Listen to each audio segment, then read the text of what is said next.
अस्सलाम वालेकुम रहमतुल्लाहि व बरकातुहू। मैं डॉक्टर इब्काज़ी खुश आमदीद करता हूँ तमाम नौजवानों को अल्हम्दुलिल्लाह जो बहुत जल्द शादी के बंधन में बंधने वाले हैं। अल्हम्दुलिल्लाह याद रखें ये बहुत ही मुबारक, मोहब्बत और रहमत और सुकून वाला रिश्ता है। अल्हम्दुलिल्लाह मैं आपको खुश आमदीद करता हूँ लेक्चर 7 में। मेरे प्यारे नौजवानों याद रखें कि आज हम एक ऐसे मौजू के ऊपर बात करने जा रहे हैं जो कि आपकी शादीशुदा ज़िंदगी में शादी के बाद बहुत ही ज़्यादा खुशी भी ला सकता है और बहुत ही ज़्यादा मुश्किलात का बायस भी बन सकता है, और वो है शादी के बाद ख़ानदान के साथ ताल्लुकात।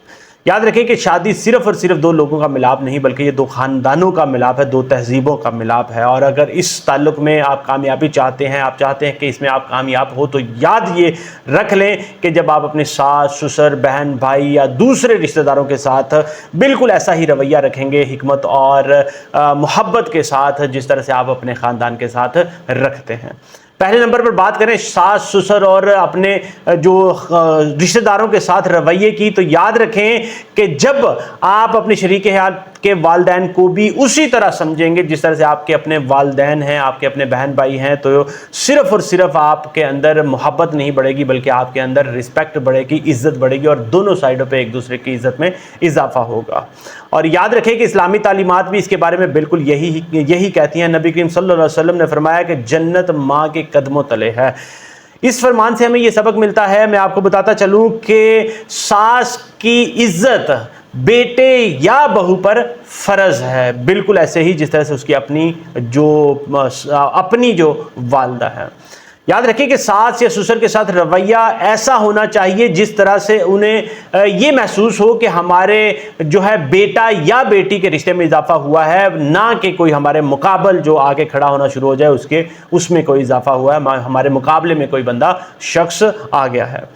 मैं आपको एक और बात बहुत अहम बताता चलूं, याद रखें कि ख़ानदानी एहतराम आपको कभी भी नुकसान नहीं पहुंचाता बल्कि हमेशा ये आपकी इज़्ज़त और आपकी दवाओं के सरमायों में इजाफा ही करता है। इसलिए आप जितनी कोशिश हो सके अपनी फैमिली, अपने इन लॉज के साथ मोहब्बत के साथ रहें, उनके साथ इज़्ज़त के साथ और सुकून के साथ रहें।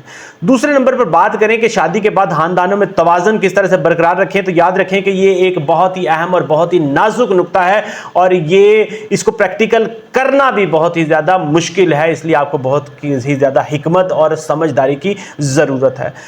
शौहर को ये चाहिए, ये उसकी ज़िम्मेदारी है कि वो अपनी बीवी की जो इज़्ज़त है अपने ख़ानदान के सामने हमेशा बरकरार रखे, और इसी तरह से बीवी की ये भी इज़्ज़त है, उसके ऊपर रिस्पॉन्सिबिलिटी है, उसकी ज़िम्मेदारी है कि वो अपने शौहर की हमेशा जो ख़ानदान है उसको अपने ख़ानदान की तरह समझे और उसकी इज़्ज़त भी करे, उसकी फैमिली में भी। तवाज़ुन का मतलब याद रखें कि यह है कि एक तरफ को खुश करने के लिए दूसरी तरफ को बिल्कुल भी तकलीफ ना देना। दोनों तरफ आपने इस तरह से बराबर रखने हैं ताकि दोनों में से किसी को तकलीफ ना हो और दोनों आपस में प्यार मोहब्बत सलूक इत्फाक के साथ रिश्ते बरकरार रहें।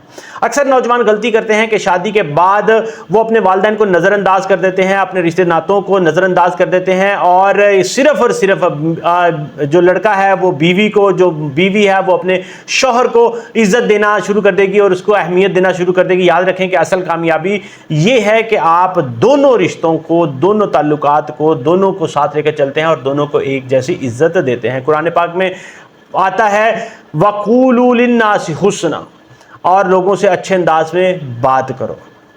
इससे हमें बहुत ही ज़्यादा गहरा और तदब्बर वाला, समझदारी वाला सबक मिलता है जिसको हमें अपनी ज़िंदगी में शामिल करना, हमें हुस्न अखलाक में ज़रूर शामिल करना है। तीसरे नंबर पे घरेलू सियासत से बचने की कुछ तदाबीर जो मैं आपके साथ शेयर करना चाहूँगा। याद रखें अक्सर घरों में बातों को बढ़ा चढ़ाकर पेश करना, एक दूसरे के कानों को भरना और बिला वजह शक डालना, याद रखें ये घरेलू सियासत कहलाता है और आपने इससे ज़रूर बचना है। ये इसी तरह से है जिस तरह से दीमक लकड़ी को खा जाती है, इसी तरह से ये वाले जो घरेलू सियासत है ये रिश्तों को दीमक की तरह चाट जाती है, ख़त्म कर देती है। इससे बचने के कुछ तरीके मैं आपको ज़रूर बताना चाहूँगा। याद रखें कभी भी आपने कानों के कच्चे नहीं रहना, आपने जो भी बात सुननी है उसकी पहले तहकीक ज़रूर कर लेनी है। दूसरे नंबर पर शरीक हयात के साथ या कोई भी रिश्ता जिसके खिलाफ आपको कोई आपके कान भरे जा रहे हैं उससे आपने डायरेक्ट कम्युनिकेट करके उसके जो बात को है उसकी राय को ज़रूर आपने जान लेना है। कोशिश करनी है कि आपके उस रिश्ते के दरमियान में कोई दूसरा बंदा, कोई तीसरा बंदा ना आ सके। अगर कभी कोई तनाज़ा आपका बढ़ भी जाए, कोई ज़्यादा भी हो जाए, तो हमेशा आपने दुआ और खामोशी के साथ सहारा लेना है, शोर शराबा नहीं करना बिल्कुल, और ना ही उसका तमाशा बनाना है।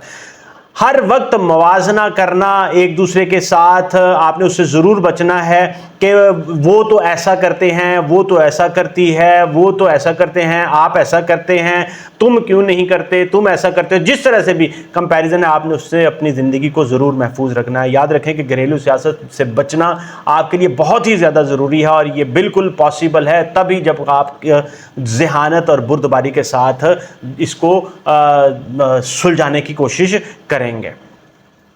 میرے پیارے نوجوانوں، یاد رکھیں کہ شادی کے بعد اصل کامیابی یہ نہیں کہ آپ نے کتنی بڑی تقریب کی، کتنا پیسہ لگایا، کتنا بڑا ایونٹ کیا، کتنے لوگوں کو مدعو کیا، کتنے لوگوں کو کھانا کھلایا، کس طرح سے آپ نے ایونٹ کیا، بلکہ یہ ایک اصل کامیابی یہ ہے کہ آپ نے دونوں خاندانوں کو محبت اور خلوص اور عزت اور حکمت کے ساتھ کس طرح سے جوڑ دیا۔